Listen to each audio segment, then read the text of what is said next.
Well, I hope everybody had a great break. Obviously, Tennessee did. That's the reason I showed up in the orange. We've got Lane Kiffin sitting here in the middle with his Ole Miss colors on. Everybody asked, why in the world would I wear orange? What a week and a half Tennessee's had. Oh, it's more than just that. I mean, what a year just with the home record.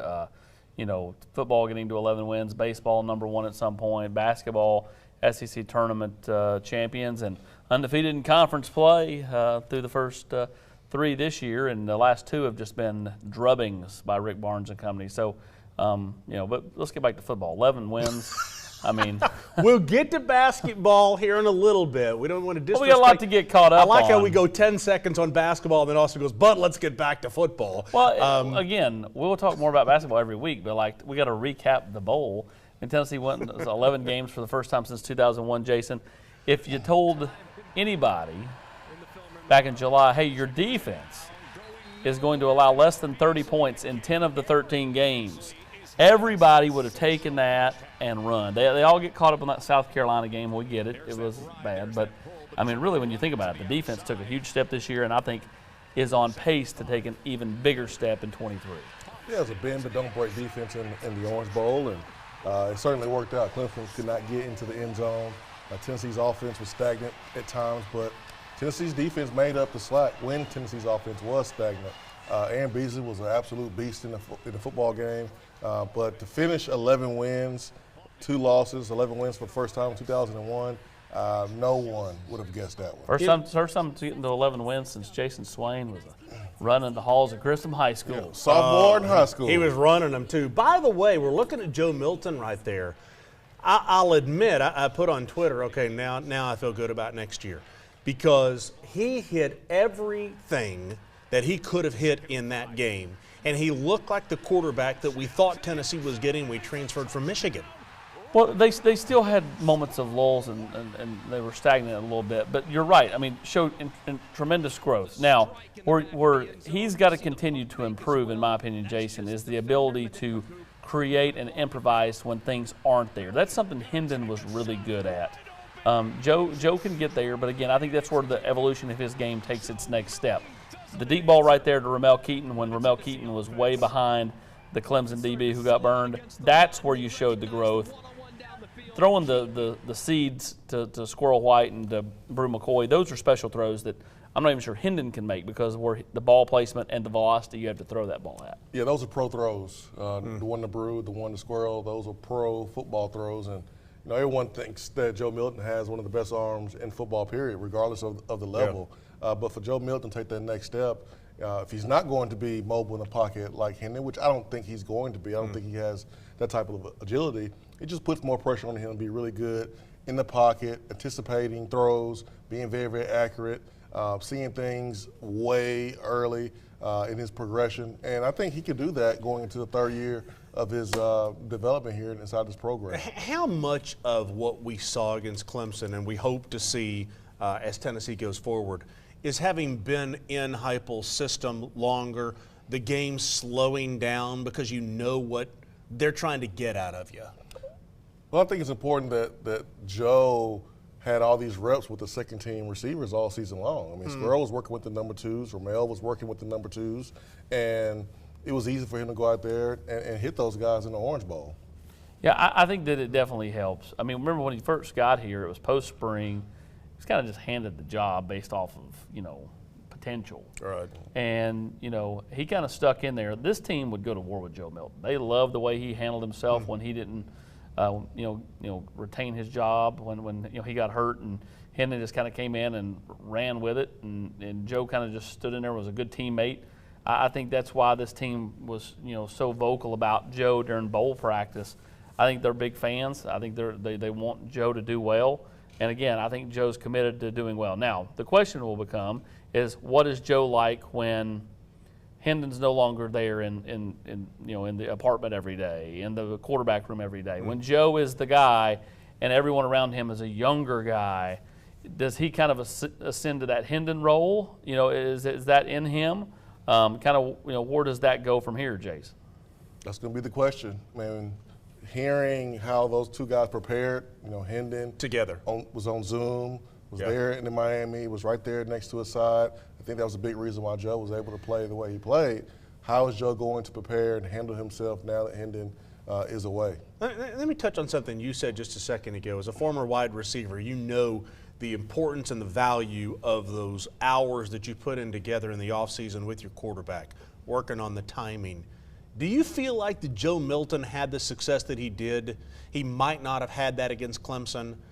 Had Jalen Hyatt been in there, had Tillman been in there, because he was throwing with the second-team guys rather than those guys? Did it almost help that they weren't there? I think it helped, but I don't think it would have hurt Joe Milton's chances to have the same performance if Tillman and Hyatt was out there. I think what we saw from Milton last year was a guy that was basically thrown into the starting job, and he got here at the end of spring. So he really only had 2-3 months to build chemistry with the receivers and guys that he never really worked with before. Hendon got here at the same time. Yeah. No, Hendon got here 4 months earlier. Yeah, Hendon participated in spring, and that's why they called Joe and brought Joe down, because they were not sold with Hendon during the spring.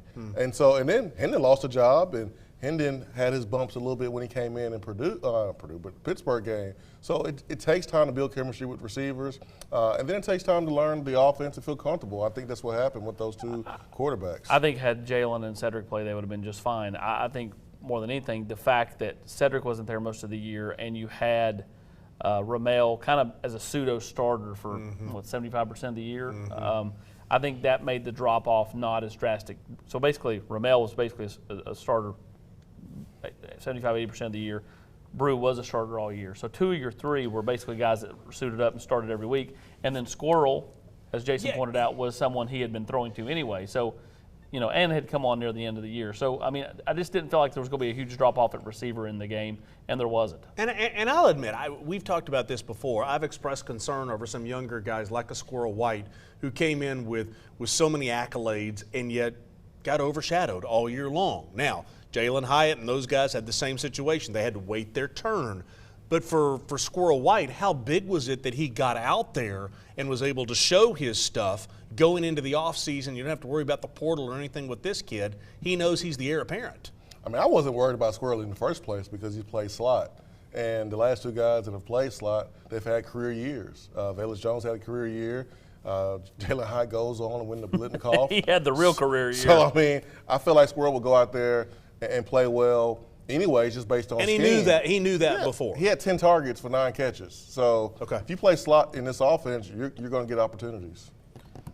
Yeah, he's right. And Tennessee's always going to want to try to bring in receivers. That's why they had Dante Thornton here, and we'll talk more about recruiting going forward. But I mean, they're always going to want to have top-end guys. But more importantly, if you know Coach Heupel, he wants players that can run. That's why Squirrel's so attractive. That's why bringing in Dante Thornton is so attractive. That's why Jalen Hyatt had such a big year. You go back to his time at Missouri, he's throwing it to Emmanuel Hall. Emmanuel Hall didn't have the greatest hands, but if you could run right by somebody and Drew Lock's throwing it to you, you don't have to have great hands if you're catching a route on air, right? I mean, there's no pressure. There's some guys that could run when that guy was playing. I'll promise you had a number of guys that could run. Let's take a break. When we come back, I do want to get into what Austin said about recruiting. Every year is a different year, especially when you talk about the transfer portal and all of that. We'll do that when we come back on The Locker Room, connected by Iris Networks. The Locker Room is brought to you by Fellowship of Christian Athletes, Iris Networks, Knoxville Orthopedic Clinics, and Exterior Home Solutions. When it comes to the game of football, teamwork is critical for success. When it comes to customer service and business, that team approach is just as critical. That's why we're such believers in our friends at Exterior Home Solutions. We have seen firsthand how Exterior Home Solutions has supported our community and treats their customers just like family. So when it comes to roofing, siding, or maybe a complete overhaul, please make Exterior Home Solutions your first and only call. Land that corporate dream job. Recalculating. Getting the representation and compensation you deserve? You have arrived. OEB Law is there for all of life's detours. Blue 2020 F-150 $41,990. Hey, Jake drops back. He's got a deal wide open.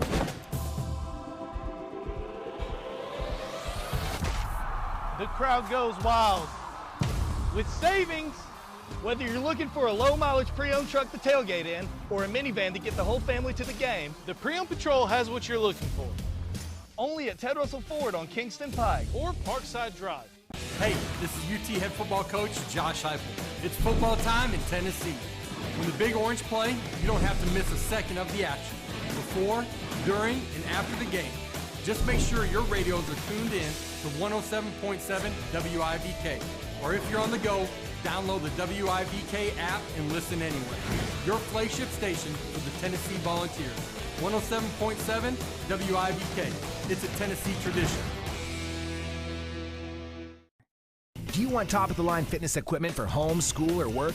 New or reconditioned, Dynabody in Maryville has everything you need to build that gym. Used equipment brands include Paramount, Life Fitness, Nautilus, Hammer Strength, and Precor. Reach for the power with Dynabody. Austin's proud of his new jacket. Was that a Christmas present?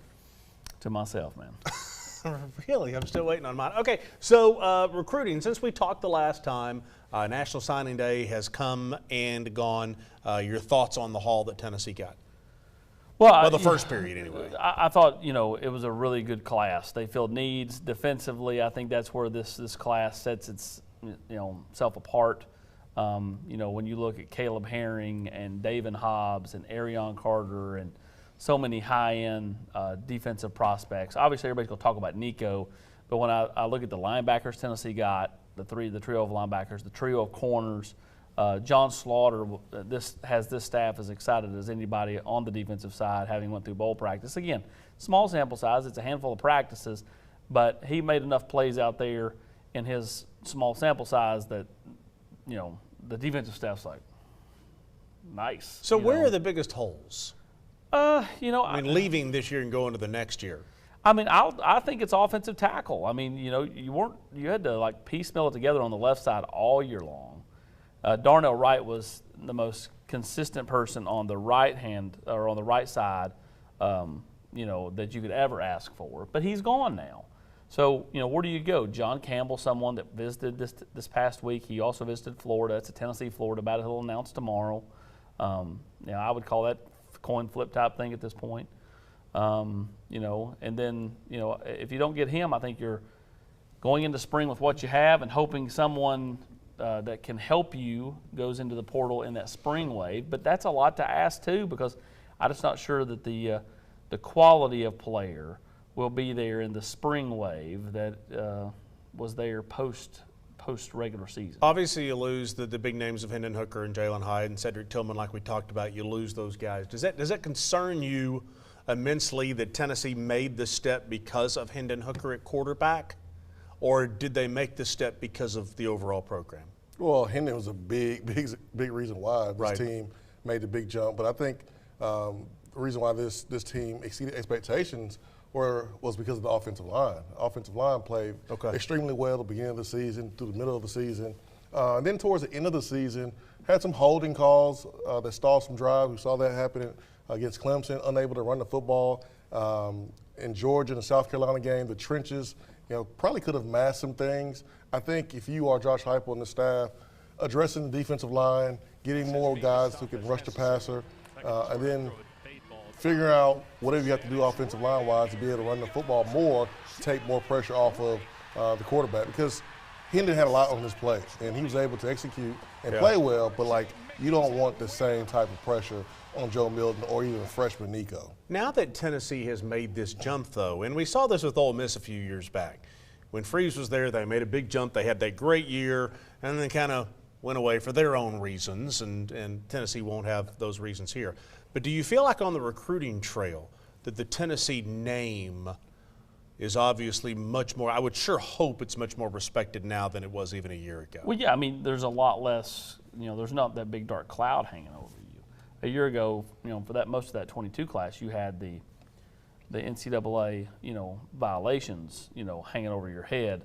That's no longer the case. I know that's totally not resolved, but at the same time, there's not going to be a postseason ban. Tennessee might have to cough up 2-3 more scholarships, something like that, but all that's cosmetic stuff that the common fan, the common recruit never even notices.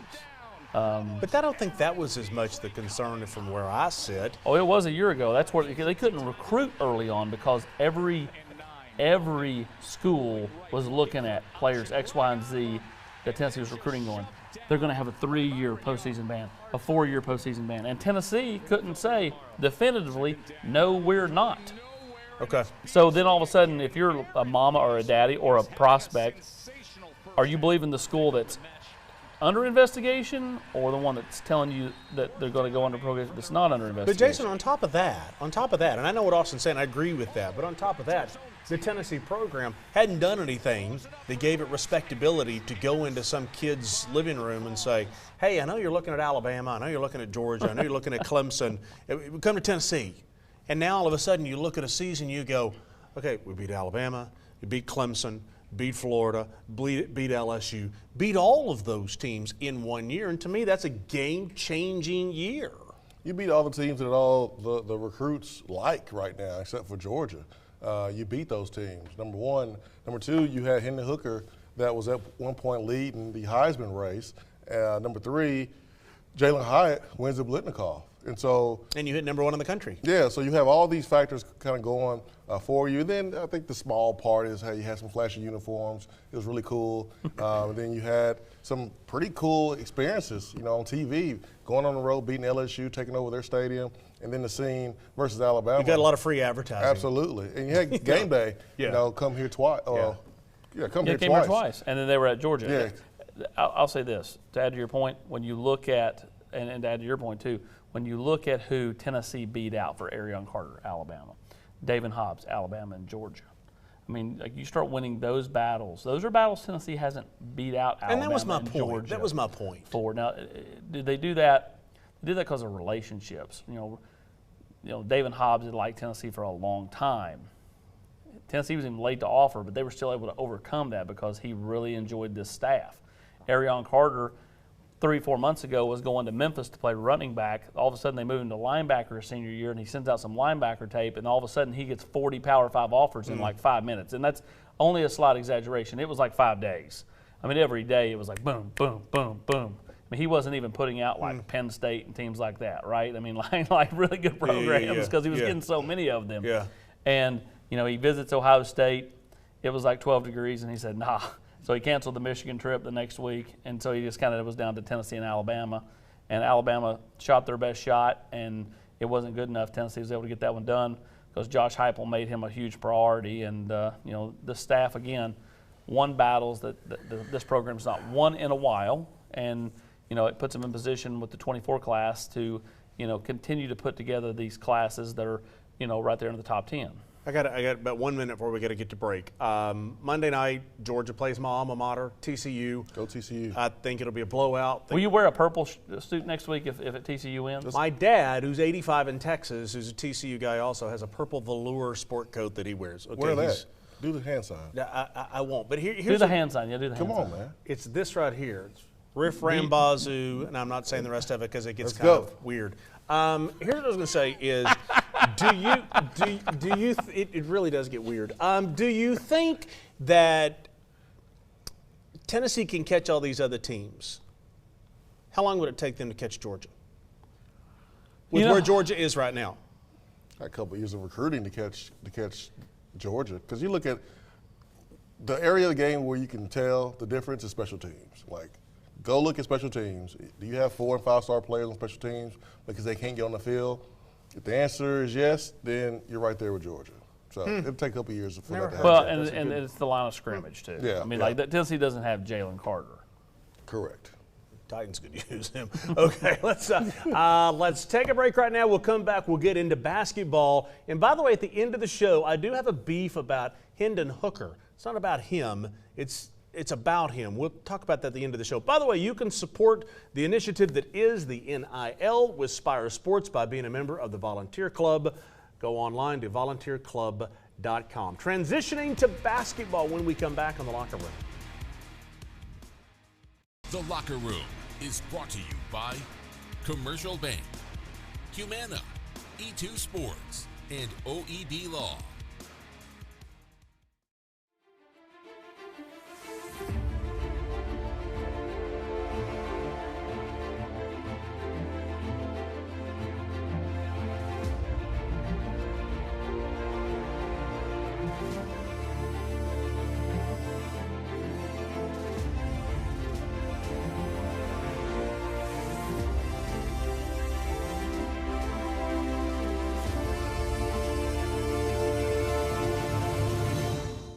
The Locker Room is brought to you in part by Knoxville Orthopedic Clinics, the exclusive orthopedic provider for University of Tennessee athletics for over 70 years. This is the story of John Smith. Not this John Smith, or this John Smith, or any of the other hundreds of John Smiths that are Humana Medicare Advantage members. No, it's this John Smith, who we paired with a Humana team member to help address his own specific health needs. At Humana, we take a personal approach to your health to provide care that's just as unique as you are, no matter what your name is. Behind every Food City meat and seafood counter is a highly trained, certified butcher. Our butchers offer special orders, custom cuts, and even entire meal recommendations. In fact, you'll be so impressed with our butchers, you'll be asking yourself, what can't they do? Huh, I bet he'd be great at wrapping presents.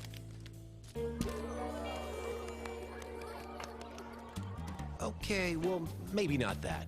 But at Food City, our butchers make almost everything better. At D1, our slogan is the place for the athlete. But who is the athlete?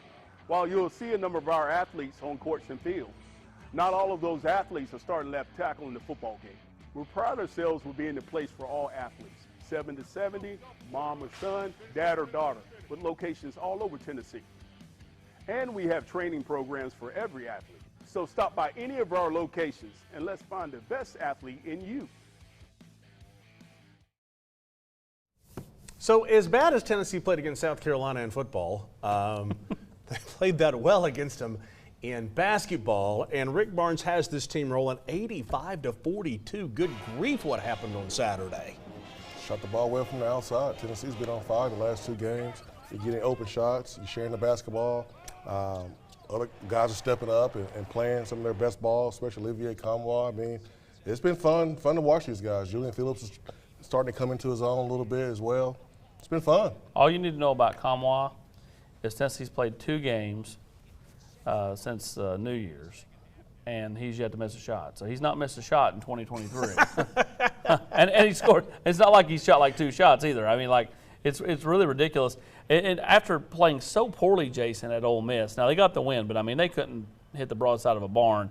The last 2 games, they could have thrown it in a thimble from space. I mean, like, they have been shooting the lights out, and I think that just goes back to when you've got some shooters like Santi who have been struggling, to see that ball go in, all of a sudden it just changes the thought process. It's amazing, man. I think this team's better than the team last year at this point right now. I mean, they got more guys that Rick Barnes trusts to go in and play on offense, not worry about turning the basketball over, and then defensively, I mean, they're savages, straight up savages. I mean, Vescovi. Wow. Yeah, they are. I We mean, did. Individually, they can guard the ball. You never called anybody or anything savage during the football season they had, but in basketball, they're savages. Defensively, they are. You know what I have to say about that? Ooh, yeah, brother. That's it. What Austin said. They talked about it after the game on TV on SEC Network and said, what was more impressive about the win over South Carolina, the offensive end or the defensive end? It was a great question at 85-42. You've now got a week where you've got Vanderbilt coming to town on Tuesday. 9 o'clock, you going to that one? You got Kentucky coming to town on Saturday. Kentucky's an absolute dumpster fire. It's a trap game, in my opinion, though. They still got talent. Chris Loftus today. Yeah, well, you got that coming. Then at Mississippi State, at LSU.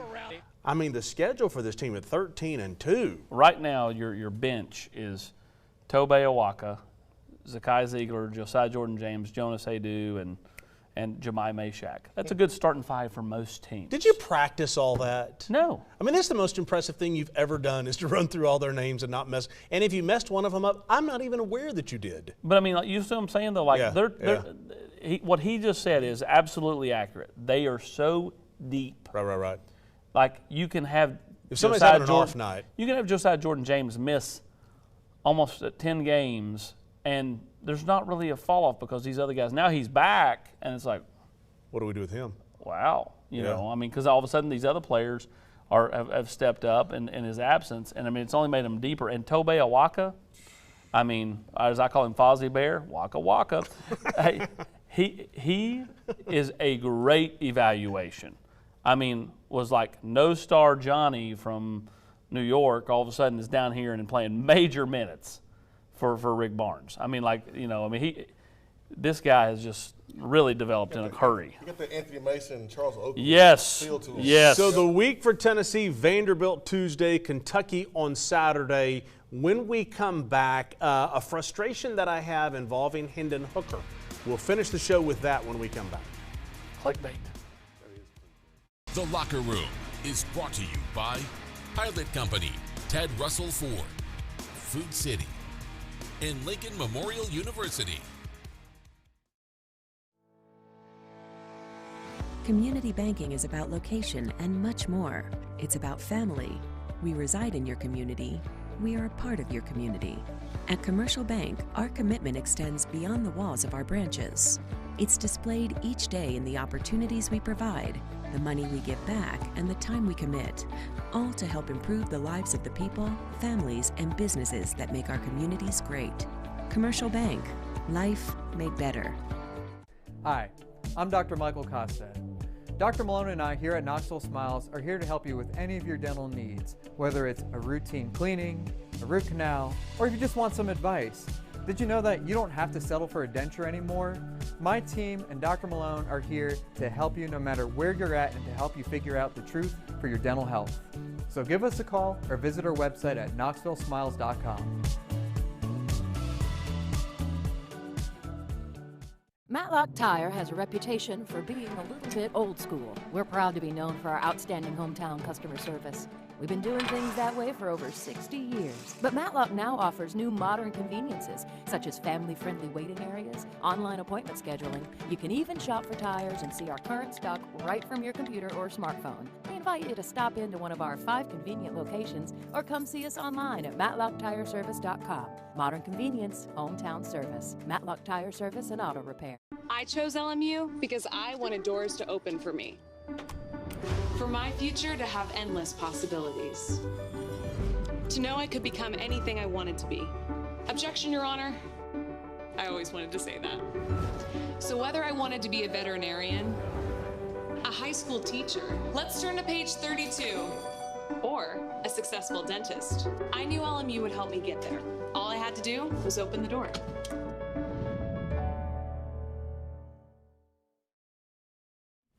So here's my beef. I'm always into the NFL mock drafts, getting ready for April. I look at all the mock drafts and I see Will Levis as a top 5 pick Kentucky quarterback. I see Anthony Richardson out of Florida as a top 20 pick. And Hendon Hooker is nowhere to be found. He owned those guys. That's not Hendon's fault. Is he, hang on, here's my question. This is not my beef with Hendon. My beef is he a system quarterback like Spurrier used to have with all the Florida quarterbacks? Because to me, it wasn't even close, the quarterback Hendon Hooker was in comparison with those two guys. The tough part about this is the Combine and Pro Day was supposed to be his opportunity to prove it. He won't be able to do it because of the ACL. So the answer is we'll have to find out and see when he gets in the NFL. He has to answer that question. We can't answer that question. Which I go back to, like, I mean, he's going to get drafted, but like I honestly think the best thing for Hendon would be not get drafted and be able to pick where you go, because I think that's half the battle in the NFL. I mean, like, think about Trey Smith. He falls all the way to the 6th round because they're worried about his, blood clots in the lungs.